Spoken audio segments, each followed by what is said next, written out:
Good evening. आज का विषय गीता का नीतिशास्त्र है और जिसमें हम लोग गीता के निष्काम कर्म मार्ग के सिद्धांत के विभिन्न आयामों पर चर्चा करेंगे।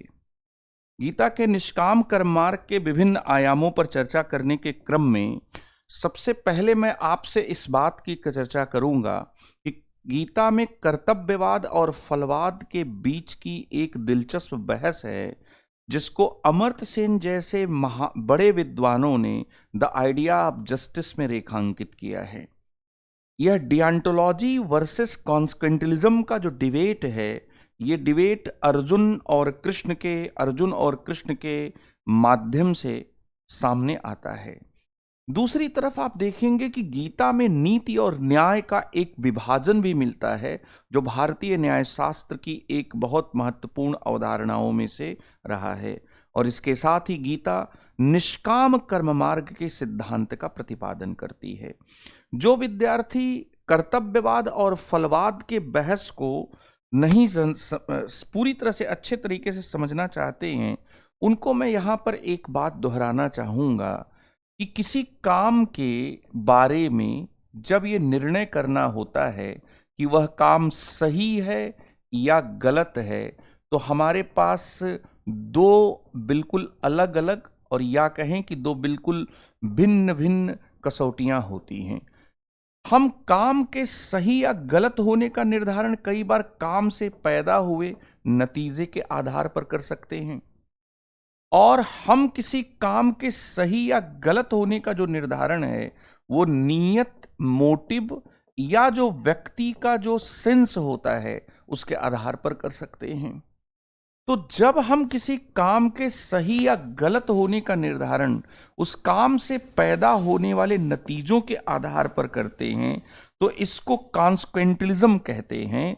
और गीता में ये कॉन्स्क्वेंटलिज्म जो है वह अर्जुन के डिबेट के संदर्भ में, अर्जुन के मन में जो आशंकाएं हैं उनके संदर्भ में आया है। दूसरी तरफ कृष्ण जो हैं वो अर्जुन को केवल अपने कर्तव्य को करने का संदेश देते हैं और एक तरह से कहते हैं कि कर्तव्य के लिए कर्तव्य करना आपको बंधन में नहीं डालता है। कर्मों के पीछे का जो मोटिव होता है वो मोटिव इंपॉर्टेंट होता है। तो यहां पर एक तरह की कर्तव्यवादी नैतिकता की बात सामने आती है। इसलिए कर्तव्यवाद और परिणामवाद नीतिशास्त्र के दो महत्वपूर्ण सिद्धांत हैं। और ज़्यादातर जो टेलियोलॉजिकल एथिक्स है, जो प्रयोजनवादी नीतिशास्त्र है, वह प्रयोजनवादी नीतिशास्त्र किसी न किसी प्रकार के परिणामवाद को अपने साथ क्या है जोड़ लेता है। यहां पर इस बात को आप अब इस कॉन्टेक्स्ट में क्या है समझ सकते हैं। और बात यहां पर यह है कि अगर हम लोग गीता को देखें तो अमर्त्य सेन ये कहते हैं कि अमर्त्य सेन अपनी किताब द आइडिया ऑफ जस्टिस में कहते हैं कि भगवत गीता कर्तव्यवाद और फलवाद के बीच की एक बहस है। और जहां पर कृष्ण जो हैं वो कर्तव्यवाद के तर्कों को आगे बढ़ाते हैं, वहां पर अर्जुन जो है वह फलवाद के तर्कों से फलवाद की चिंताओं को उठाते हैं। जब अर्जुन ये कहते हैं कि युद्ध के परिणामों को लेकर वे चिंतित हैं और अपने ही भाई बंधुओं को मारकर अगर उन्हें सिंहासन मिल भी जाएगा तो उसका क्या लाभ है, तो अर्जुन यहां पर एक कॉन्स्क्वेंटलिस्ट मोरलिटी के कंसर्न को आगे बढ़ाते हैं। दूसरी तरफ कृष्ण की अगर हम लोग बात करें तो कृष्ण ये कहते हैं कि अर्जुन, तुम्हें परिणामों की चिंता किए बिना अपने कर्तव्य का पालन करना चाहिए। कृष्ण यहाँ पर कर्तव्यवाद का संदेश देते हैं। तो गीता कर्तव्यवाद और फलवाद के बीच की एक शाश्वत बहस को रेखांकित करती है और गीता में कृष्ण कर्तव्यवादी जो नजरिया है उसका प्रतिनिधित्व करते हैं। उनके उपदेश कर्तव्यवाद को अभिव्यक्त करते हैं। निष्काम कर्म मार्ग का उनका जो संदेश है वह कर्तव्यवाद की एक बहुत महत्वपूर्ण अवधारणा को रेखांकित करता है। और अर्जुन वहां पर परिणामवाद की चिंताओं से आवेशित हैं और परिणामवाद को लेकर लेकर उनकी जो आशंकाएं हैं, उन आशंकाओं को अक्सर हम अपने व्यवहारिक जीवन के संदर्भ में होते हैं। तैयारी करने वाले बच्चों के मन में ये सवाल उठ सकता है कि अगर उनका सिलेक्शन नहीं हुआ तो क्या होगा। ये उनके मन में बैठे हुए अर्जुन का प्रश्न है। ये उनके मन में बैठे हुए अर्जुन का प्रश्न है। और दूसरी तरफ इस प्रश्न से, इस आशंका से, इस चिंता से उबरने का तरीका क्या है? इस प्रश्न या इस आशंका से उबरने का तरीका ये है कि मुझे अपना सर्वश्रेष्ठ देना चाहिए अपने कर्तव्यों को निभाने के संदर्भ में। जिस तरह से व्यवहारिक जीवन में गीता कल भी बहुत समसामयिक थी, गीता आज भी बहुत क्या है, समसामयिक है। इसलिए यह केवल संयोग नहीं है कि महात्मा गांधी जब अपने जीवन में किसी नैतिक दुविधा का सामना करते थे, जब किसी असमंजस का या जब किसी किंग कर्तव्य विमूढ़ स्थिति का सामना करते थे, तो महात्मा गांधी के बारे में यह कहा जाता है कि वे अपनी किंग कर्तव्य विमूढ़ स्थिति का सामना करने के क्रम में वे गीता पाठ किया करते थे। तो गीता को किस तरह से हमारे राष्ट्रीय, गीता ने किस तरह से हमारे राष्ट्रीय आंदोलन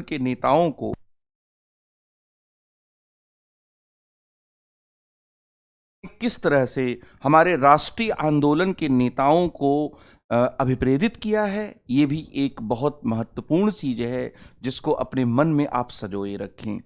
दूसरी बात यहां पर यह है कि भारतीय विधिशास्त्र में न्याय को लेकर दो नजरिए देखे जाते हैं।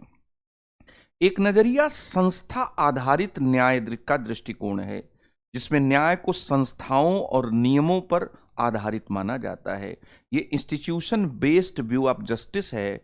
और जॉन रॉल्स जैसे लोग जब न्याय के सिद्धांतों का प्रतिपादन करते हैं, तो अमर्त्य सेन के शब्दों को अगर उधार लेकर कहें तो जॉन रॉल्स जैसे लोग जो हैं वे इंस्टीट्यूशन व्यू ऑफ जस्टिस को, संस्थागत न्याय की अवधारणा को आगे बढ़ाते हैं। लेकिन न्याय का एक दूसरा दृष्टिकोण है जो न्याय के संदर्भ में व्यक्ति के व्यवहारों को बहुत महत्वपूर्ण मानता है। और व्यक्ति के व्यवहारों को जब आप महत्वपूर्ण मानते हैं तो वहां पर अन्याय को कम करने के लिए व्यवहारिक स्तर पर आपने क्या प्रयास किया, यह भी महत्वपूर्ण हो जाता है। इसको अमर्त्य सेन कहते हैं कि यह व्यवहार केंद्रित अवधारणा है। इसमें संस्थाओं और नियमों के बजाय मानव व्यवहार को देखा जाता है। दरअसल किसी भी समाज में हम न्याय की स्थापना न्याय की संस्थाओं, न्याय के नियमों के द्वारा भी कर सकते हैं और अन्याय को व्यवहार में कम करने के द्वारा भी करते हैं। और इतिहास में इस प्रकार की जो चीजें हैं वह चीजें आती रही हैं। तो यहां पर अगर आप देखेंगे तो इतिहास में अगर आप उठाकर देखेंगे तो अशोक जो थे, उन्होंने जो धम्म में उपदेश दिए थे वह न्याय का संस्था केंद्रित दृष्टिकोण नहीं था, वह न्याय का व्यवहार केंद्रित दृष्टिकोण था। Realisation focused view of justice था। कैसे? क्योंकि अशोक ने अपने धम्म में कहा कि मनुष्य लोगों को अपने दोस्तों के साथ, अपने मित्रों के साथ, अपने परिजनों के साथ, अपने गुरुओं के साथ इस तरह का व्यवहार क्या है, करना चाहिए। लेकिन कौटिल्य का जो दृष्टिकोण था वह कौटिल्य का दृष्टिकोण न्याय का व्यवहार केंद्रित दृष्टिकोण नहीं था, कौटिल्य का दृष्टिकोण न्याय का संस्था केंद्रित दृष्टिकोण था।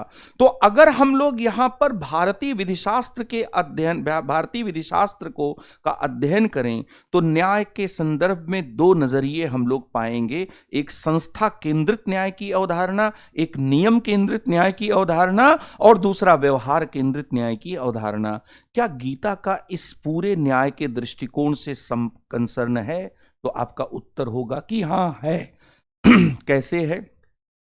अर्जुन को आप देखिए, अर्जुन व्यवहार के लिए चिंतित हैं और कृष्ण कर्तव्य की नीति को आगे बढ़ाए जाने के लिए चिंतित हैं। इसलिए अमर्त्य सेन के शब्दावली में, उनके नैरेटिव में अगर कहा जाए तो कृष्ण नीति का प्रतिनिधित्व कर रहे हैं और अर्जुन न्याय का प्रतिनिधित्व कर रहे हैं। और गीता नीति और न्याय के संदर्भ में भी एक विमर्श है। गीता को केवल और केवल हिंदू धर्म ग्रंथ के रूप में देखना ठीक नहीं होगा। गीता एक तरफ deontological ethics versus consequentialist ethics के डिबेट को आगे बढ़ाती है और दूसरी तरफ Gita institutional view of justice and realisation view of justice, संस्था केंद्रित न्याय की अवधारणा और व्यवहार केंद्रित न्याय की अवधारणा को भी क्या है आगे बढ़ाती है। और इस बात को क्या है आप यहां पर समझ सकते हैं कि अमर्त्य सेन ये कहते हैं कि कृष्ण नीति का प्रतिनिधित्व करते हैं, अर्जुन न्याय का प्रतिनिधित्व करते हैं। और नीति और न्याय के इस अवधारणा के संदर्भ में हम यहां पर ये कह सकते हैं कि एक arrangement focused view of justice होता है और दूसरा जो होता है वह realisation focused view of justice होता है। गीता जो है वह नीति बनाम न्याय की अवधारणा को, गीता जो है वह नीति बनाम न्याय की जो अवधारणा होती है उस अवधारणा को भी आगे बढ़ाती है। दरअसल यूपीएससी के जो क्वेश्चंस होते हैं उसमें अक्सर ये पूछा जाता है कि वर्तमान संदर्भ में आप क्या प्रासंगिकता देखते हैं। आज भी अगर हम लोग भारतीय समाज की बात करें तो भारतीय समाज में लिंग भेद का व्यवहार, जाति भेद का व्यवहार है और किसी भी न्यायपरक समाज के लिए जो समानता पर आधारित है, न्याय पर आधारित है, यह दोनों व्यवहार मान्य नहीं होगा। अब इसके दो तरीके हैं। एक है कि हमने संविधान में घोषणा कर दी, हमने कुछ संस्थाएं बना दी, और दूसरा तरीका यहाँ पर यह है कि हम संविधान में घोषणा करने और संविधान में संस्थाओं को बनाने के बजाय हम संविधान में घोषणा करने और संस्थाओं को बनाने के बजाय हम व्यवहार को ठीक करने की बात करें। अन्याय से संबंधित जो व्यवहार है उस अन्याय से संबंधित व्यवहार को क्या है ठीक करने, अन्याय से संबंधित जो व्यवहार है उस व्यवहार को क्या है हम लोग क्या है ठीक करें। तो इस तरह से हम देखेंगे कि गीता ने अमर्त्य सेन नीति बनाम न्याय का क्या है प्रश्न उठाते हैं और ये जोड़ते हैं कि अर्जुन न्याय की बहस को आगे बढ़ा रहे थे और कृष्ण जो है वह एक संस्था केंद्रित न्याय के दृष्टिकोण को आगे बढ़ा रहे थे। इसको ठीक हम ऐसे भी जोड़ सकते हैं कि जो कौटिल्य थे उन्होंने अर्थशास्त्र की रचना करके arrangement focused view of justice की बात बताई, लेकिन अशोक ने धम्म का उपदेश देकर realisation focused view of justice की बात की। तो व्यवहार की अगर आप बात करेंगे तो व्यवहार केंद्रित न्याय का जो दृष्टिकोण है उसमें मनुष्य की चिंता ये होती है कि ऐसा होगा, ऐसा होगा, ऐसा होगा, ये नतीजा हो सकता है। और दूसरी तरफ आपकी चिंता कई बार ये होती है कि इस तरह के नियम, इस तरह की नीतियां, इस तरह की संस्थाओं को क्या है हमें क्या है स्वीकार करना चाहिए। दरअसल गीता का निष्काम कर्म मार्ग, अगर इस कर्तव्यवाद और फलवाद के बहस के संदर्भ में कर्तव्यवाद का एक बहुत महत्वपूर्ण नैरेटिव है। कर्तव्यवाद की कई धारणाएं, कई व्याख्याएं हो सकती हैं, उसके कई रूप हो सकते हैं, लेकिन गीता का निष्काम कर्म मार्ग बेसिकली जो कर्तव्यवाद के एक धारा के रूप में देखा जाए अगर, तो वह क्या कहता है? वह कहता है कि फल की कामना को छोड़कर केवल अपने कर्तव्य पालन के सिद्धांत को ध्यान में रखिए। फल की कामना को क्यों छोड़ा जाए? हम कोई भी काम करते हैं साधारण प्रचलित जीवन में तो हमेशा उस कर्म से प्राप्त होने वाले नतीजों को ध्यान में रखकर करते हैं, और गीता यहां पर उस पूरी व्यवहारिकता को त्याग कर यह कहती है कि आप कर्मों से उत्पन्न होने वाले फल की आसक्ति को छोड़कर कर्म करने के सिद्धांत को धारण कीजिए। गीता का यह कहना है कि जब आप फल की आसक्ति से, फलाकांक्षा से आप कार्य करते हैं तो आप बंधन में पड़ते हैं, आप लिमिट होते हैं।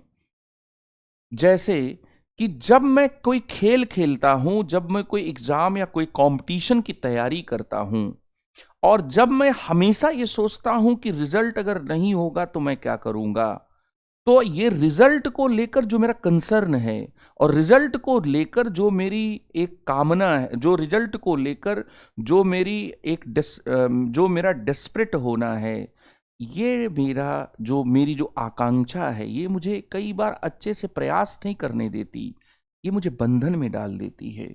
तो गीता का कहना है कि काम में कर्म जो होते हैं, ऐसे कर्म जिनमें कहीं ना कहीं हम इच्छाओं से संचालित होते हैं, ऐसे कर्म जो हैं वे कहीं ना कहीं जहाँ पर हम मनुष्य के द्वारा जो इच्छाएं होती हैं उन इच्छाओं से संचालित होते हैं, वे हमें बंधन में डाल देते हैं।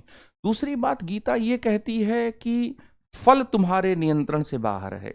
जो फल है वह फल तुम्हारे नियंत्रण से क्या है, बाहर है। इसलिए फल के बारे में ज्यादा मत सोचो। जब आप गीता का अध्ययन करेंगे तो गीता में कहा गया है कि कर्ता करण चेष्टा और दैव, ये जब मिलते हैं तो फल उत्पन्न होता है। इसलिए व्यक्ति के हाथ में केवल चेष्टा है। इसलिए गीता का दूसरा तर्क यहां पर है कि फल तुम्हारे नियंत्रण से बाहर है। तीसरी बात यहां पर ये कि समत्व भाव अगर लाना है तो रिजल्ट के बारे में, नतीजों के बारे में आपको एक डिस्टेंस बनाना पड़ेगा। गीता ये भी क्या है, तर्क देती है। गीता के तर्क केवल और केवल नैतिक स्वरूप के ही नहीं हैं। गीता के तर्कों में मनोवैज्ञानिकता भी है। गीता मानव मनोविज्ञान की इस महत्वपूर्ण सच्चाई को रेखांकित करके अपने निष्काम कर्म मार्ग के सिद्धांत का प्रतिपादन करती है कि मनुष्य जो होता है वह जितना फल की कामना करता है वह कई बार अपनी चेष्टाओं में, अपने प्रयासों में उतना ही लिमिट हो जाता है, उतना ही सीमित हो जाता है। इसलिए गीता का निष्काम कर्म मार्ग जो है वह कर्तव्य की, कांट के कर्तव्य के लिए कर्तव्य के सिद्धांत से मिलता जुलता तो है, लेकिन उसके जस्टिफिकेशन के जो बेस हैं वो अलग हैं। तो गीता के निष्काम कर्म मार्ग की मैंने बात की। गीता के निष्काम कर्म मार्ग के बारे में एक बहुत महत्वपूर्ण बात यह भी है कि वह स्वर्णिम मध्यम मार्ग है। दरअसल भारतीय परंपरा का जब आप अध्ययन करेंगे तो भारतीय परंपरा में आपको एक प्रवृत्ति मार्ग की चर्चा मिलेगी और दूसरी निवृत्ति मार्ग की चर्चा मिलेगी। प्रवृत्ति मार्ग को आप सरल भाषा में समझिए कि प्रवृत्ति मार्ग क्या है। प्रवृत्ति मार्ग जो जीवन में, जैसे हम लोग कोई फल चाहते हैं तो ये काम कर लेते हैं। जैसे अगर हम चाहते हैं कि हम एग्जाम में बहुत अच्छा करें तो अच्छा करने के लिए परिश्रम के अलावा अगर कोई और भी चीज है, कोचिंग में एडमिशन से लेकर और जितनी भी चीजें हैं वो सारे प्रयास क्या है करते हैं। इस तरह से आप ये देखेंगे कि ज्यादातर हमारा जो जीवन होता है वो कर्मों के फल से प्रेरित होता है। और ये प्रवृत्ति मार्ग है कि यदि तुम यह फल चाहते हो तो यह यज्ञ करो। मीमांसा भारत में एक दर्शन रहा है, एक संप्रदाय रहा है जिसके प्रतिपादक जैमिनी रहे हैं। और मीमांसा में आप सुस्पष्ट रूप से यह पाएंगे कि प्रवृत्ति मार्ग को वहां पर रेखांकित किया गया है। वहां पर एक प्रकार के प्रवृत्ति मार्ग की क्या है, बात क्या है कही गई है। प्रवृत्ति मार्ग की अवधारणा को क्या है वहां पर रेखांकित किया गया है। प्रवृत्ति मार्ग ये कहता है कि कर्मों को उसके फल के आकांक्षा के साथ क्या है जोड़कर देखना चाहिए। और हम निश्चित फल को प्राप्त करने के लिए अगर हम काम में कर्म करते भी हैं तो ये कामनाओं में प्रवृत्त होना मनुष्य का कहीं से भी गलत नहीं है। गीता इस प्रकार के प्रवृत्ति मार्ग को नकारती है क्योंकि गीता कर्मों के फल की आसक्ति से प्रेरित होकर कर्म करने की बात नहीं करती, तो गीता प्रवृत्ति मार्ग को नकारती है। लेकिन गीता निवृत्ति मार्ग को भी स्वीकार नहीं करती। निवृत्ति मार्ग का मतलब वैराग्य का मार्ग, निवृत्ति मार्ग का मतलब सब कुछ छोड़ने का मार्ग, कर्मों के त्याग का मार्ग। लोग संन्यास ले लेते हैं, लोग वैराग्य ले लेते हैं, तपस्या में चले जाते हैं, समाज छोड़ देते हैं, घर छोड़ देते हैं।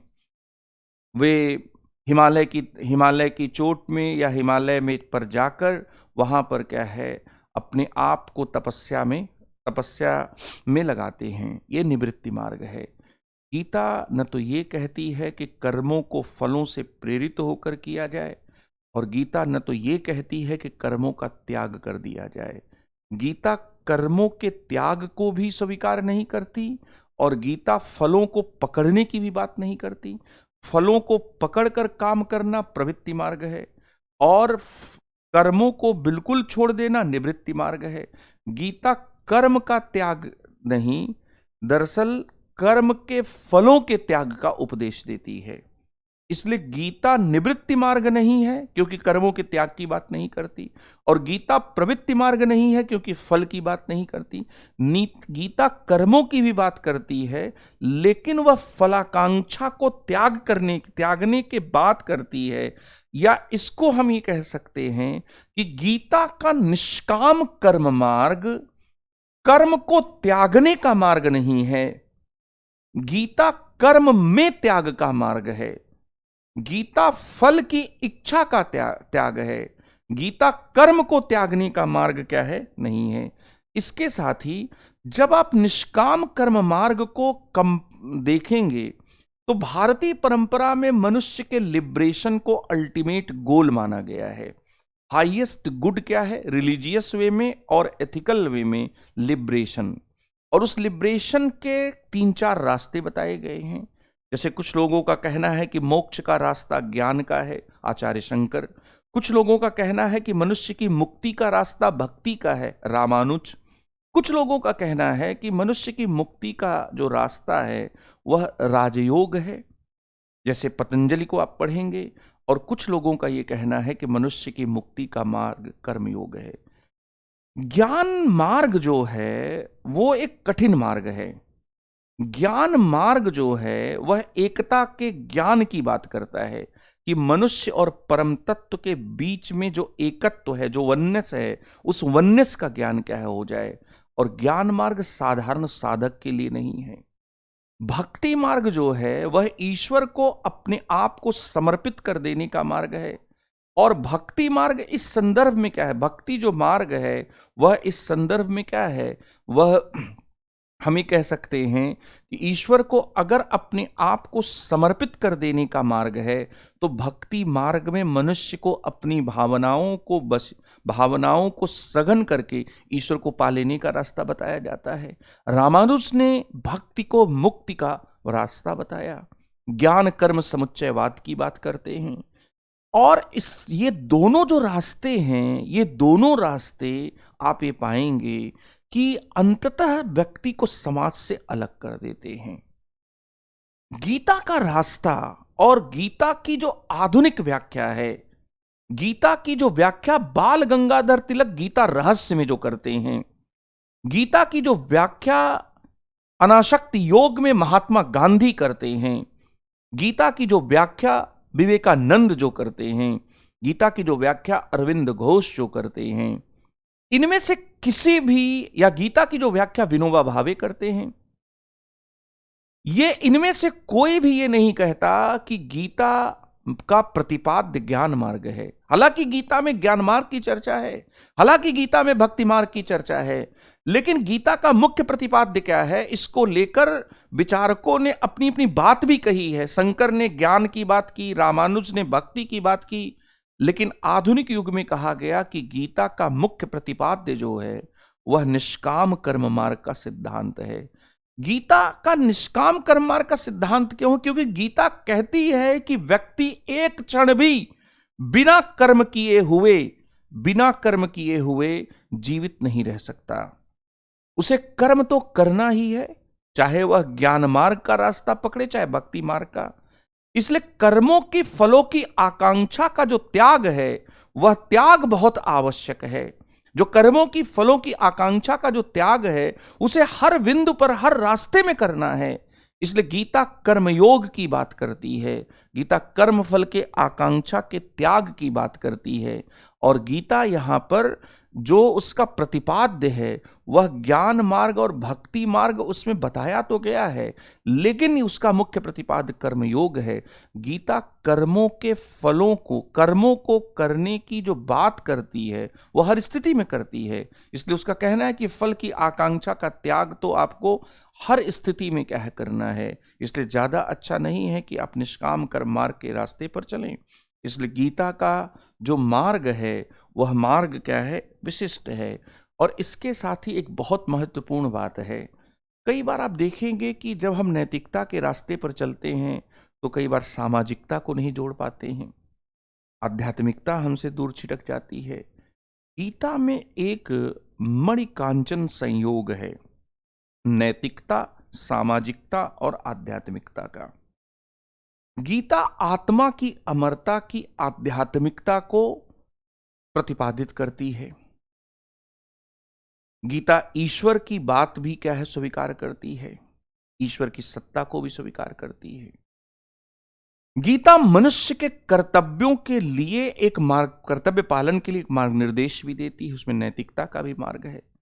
और गीता लोक संग्रह के लिए भी व्यक्ति को कर्म करने की बात करती है, सामाजिकता का मार्ग है। उस समाज को छोड़कर समाज विमुख आध्यात्मिकता की बात गीता नहीं करती। गीता के निष्काम कर्म मार्ग की बुनियाद, निष्काम कर्म मार्ग की विशेषता केवल यह नहीं है कि वह निवृत्ति और प्रवृत्ति का समन्वय करती है। गीता के निष्काम कर्म मार्ग की विशेषता केवल यह नहीं कि वह ज्ञान योग, कर्म योग और भक्ति योग में कर्मयोग का प्रतिपादन करती है, वह उसको आधुनिक युग का एक मुख्य प्रतिपाद्य विषय बनाती है। भारतीय चिंतन की, भारतीय दर्शन की, भारत में जो फलसफा रहा है उसकी एक बुनियादी कमी रही है। भारत में बहुत ही बड़े बड़े चरित्र वाले आचार्य संत महात्मा रहे हैं, लेकिन समाज की स्थिति वहीं की वहीं रही है। जवाहरलाल नेहरू के डिस्कवरी ऑफ इंडिया को आप पढ़ेंगे तो जवाहरलाल नेहरू ने लिखा है कि ये जो समाज विमुख जो आध्यात्मिकता है वो उसने भारत को मजबूत नहीं किया। गीता इस कमी को दूर करती है। गीता सामाजिकता, आध्यात्मिकता और नैतिकता, इन तीनों को क्या है जोड़ती है। गीता की अपील इसीलिए बढ़ जाती है। गीता का निष्काम कर्म मार्ग नैतिकता का रास्ता भी है, और निष्काम कर्म मार्ग में फलों की आकांक्षा मुझे नहीं करनी है, लेकिन इसका यह नहीं मतलब कि मेरा कर्म निष्प्रयोजन है। मैं लोक संग्रह के लिए कर्म कर सकता हूं, मैं स्वधर्म के लिए कर्म कर सकता हूं। इसका मतलब कि ऐसा नहीं कि कर्मों का कोई लक्ष्य नहीं है, कर्मों का लक्ष्य हो सकता है, लेकिन कर्मों की फलों की आकांक्षा जो है वह क्या है, नहीं होगी। तो इसलिए गीता आध्यात्मिकता, नैतिकता और सामाजिकता, इन तीनों का क्या करती है, समन्वय करती है। और इसीलिए गीता का यह समन्वय उसे एक बेजोड़ रचना के रूप में प्रस्तुत करता है। क्या भारत के लोग और क्या भारत के बाहर के लोग, अमर सेन ने कहा कि टी.एस. इलियट ने अपने एक लेखन में 4 क्वार्टेट में गीता के विचारों को हूबहू क्या है व्यक्त किया। और इस तरह से आमतौर पर हम देखते हैं कि भारत के जो लोग हैं या भारत के लोग पश्चिम से प्रभावित रहे हैं, लेकिन टी.एस. इलियट में के 4 क्वार्टेट्स में इन लाइनों को आप देखिए कि and do not think of the fruit of action for forward. Amar Sen कहते हैं कि इलियट यहां पर सीधे तौर पर गीता से क्या है, प्रभावित हैं। इसलिए केवल पश्चिम से ही भारत प्रभावित नहीं हुआ, भारत ने भी पश्चिम को क्या है, प्रभावित किया। और इसके साथ ही बच्चों, यहां पर इस बात को भी आप समझें कि गीता का निष्काम कर्म मार्ग कर्तव्य के लिए कर्तव्य की बात है, कर्तव्य के लिए कर्तव्य की बात है। और इस दृष्टि से गीता और कांट में बेशक समानता है, लेकिन गीता और कांट के बीच में एक बहुत महत्वपूर्ण अंतर भी है। गीता धार्मिक नैतिकता के दायरे में भी आएगी, कांट धार्मिक नैतिकता के दायरे में नहीं आएंगे। कांट एक प्रकार की धर्मनिरपेक्ष नैतिकता को क्या है, स्वीकार करते हैं, सेकुलर एथिक्स को क्या है, स्वीकार करते हैं। गीता में ईश्वर जो है वो हाईएस्ट गुड है, क्योंकि भक्ति में अगर ईश्वर को प्राप्त कर लेना मनुष्य का लक्ष्य है तो यहां पर वह हाईएस्ट गुड है। जबकि कांट के यहां जो ईश्वर है वह प्री सपोजिशन ऑफ मोरलिटी है। आप एक कहेंगे कि ईश्वर तो कांट के यहां भी माना गया है और ईश्वर तो गीता में भी है, ऐसी स्थिति में हम कैसे अंतर करेंगे? बिल्कुल अंतर करेंगे। कांट में जो ईश्वर है वह नैतिकता की पूर्व मान्यता है, वह संकल्प की स्वतंत्रता, आत्मा की अमरता और ईश्वर के अस्तित्व की 3 पूर्व मान्यताओं को स्वीकार करते हैं। कांट के यहां नैतिकता ईश्वर के आदेशों के अनुसार कार्य करना नहीं है। कांट के यहां नैतिकता ईश्वर के आदेश और पाप पुण्य की धारणा से नहीं जुड़ी हुई है। इसलिए गलती से भी कांट की नैतिकता को ईश्वरीय नैतिकता, धार्मिक नैतिकता समझने की गलती नहीं करना है। लेकिन इस बात को भी समझना है कि कांट के यहां नैतिकता की पूर्व मान्यता ईश्वर है। ईश्वर को एक निष्पक्ष न्यायाधीश के रूप में कांट ने स्वीकार किया है। इसलिए नैतिकता के धार्मिक या ईश्वरीय होने के संदर्भ में यह बात बहुत जरूरी है कि जब तक आप नैतिकता को मनुष्य ईश्वर के आदेशों से नहीं जोड़ेंगे, ईश्वर के पाप पुण्य से नहीं जोड़ेंगे, तब तक आप ईश्वर की परिकल्पना में इस तरह की नैतिकता और इन सब की बातों को नहीं कर सकते हैं। तो यहां पर यह भी बात है, गीता और कांट में टेलियोलॉजिकल एथिक्स और डियोंटोलॉजिकल जो एथिक्स है, इस एथिक्स के संदर्भ में भी क्या अंतर है। गीता में टेलियोलॉजिकल एथिक्स भी है और डियंटोलॉजिकल एथिक्स भी है, इसलिए गीता एक कॉम्बिनेशन है। कांट केवल डियंटोलॉजिकल एथिक्स की बात करते हैं, डियंटोलॉजिकल एथिक्स को कांट ने प्रोपाउंड किया। गीता में कठोर बुद्धिवाद नहीं है, गीता में भक्ति भावना भी है, लेकिन कांट कठोर बुद्धिवादी हैं। गीता किसी ऐसे सार्वभौमिकता पर बल नहीं देती है कि इस प्रकार कार्य करो कि तुम में निहित मनुष्यता, इस प्रकार कार्य, इस ऐसा कोई आचरण न करो जिसे तुम सार्वभौमिक नियम के रूप में स्वीकार न कर सको। गीता में इस प्रकार के सार्वभौमिकता पर बल नहीं है। गीता स्वधर्म की बात करती है। गीता वर्ण और धर्म के आधार पर चीजों को अपने अपने वर्णों के अनुसार धर्मों की बात करती है। गीता यहाँ पर ब्रैडले के माई स्टेशन एंड ड्यूटीज, मेरा स्थान और तत्संबंधी कर्तव्य के नजदीक है। तो गीता यहाँ पर स्वधर्म और वर्ण धर्म की बात करती है, कांट सार्वभौमिकता की बात करते हैं। इसलिए गीता और कांट के बीच में हम इस बात को बिल्कुल नहीं कहेंगे कि दोनों में समानताएं ही हैं, दोनों में बहुत महत्वपूर्ण अंतर भी हैं। ये है गीता का निष्काम कर्म मार्ग का